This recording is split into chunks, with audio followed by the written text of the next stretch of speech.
পাকিস্তানের কাশ্মীর সীমান্তে বাজছে যুদ্ধের দামামা।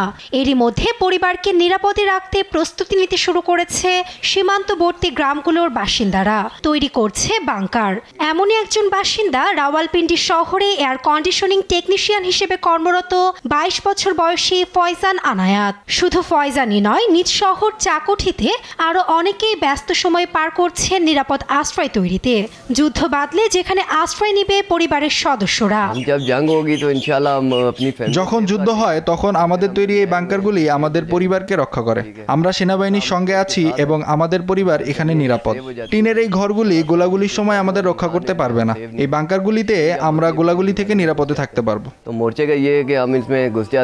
রয়টার্সের ফুটেজে দেখা যায় স্থানীয়দের বাড়ির পাশেই আছে কংক্রিটের তৈরি এসব বাংকার, যার দেয়াল ভেদ করতে পারবে না ভারতের ছোড়া বিশালাকৃতির মর্টারও। আমাদের কিছু নিরাপদ আশ্রয়ের প্রয়োজন। সন্তানদের রক্ষা করতে বাংকার প্রস্তুত হচ্ছে। আমরা পাকিস্তান সেনাবাহিনীর পাশে আছি। শিশু, বৃদ্ধ, পুরুষ, নারীরা সবাই এখানেই আছেন।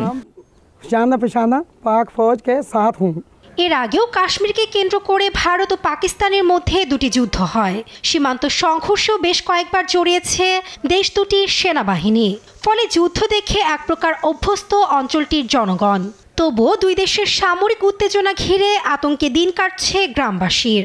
তবে দেশের স্বার্থে মনোবলের কমতি নেই স্থানীয়দের।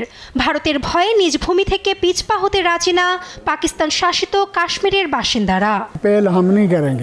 আমরা নিজ থেকে যুদ্ধ শুরু করব না। যদি ভারত সংঘাতে জড়ায় তাহলে আমরা কঠোর প্রতিক্রিয়া দেখাবো। আমরা পাকিস্তানের ভূমিতে কোনো ক্ষতি হতে দিব না। ভারত শাসিত কাশ্মীরের পেহেলগামে 26 জন পর্যটকের হত্যাকাণ্ড ঘিরে গেল কিছুদিন ধরে উত্তপ্ত পাক ভারত সীমান্ত। ক্রমেই বাড়ছে দুই দেশের মধ্যে যুদ্ধের আশঙ্কা। নাসরিন আক্তার, নিউজ ডেস্ক, দেশ টিভি।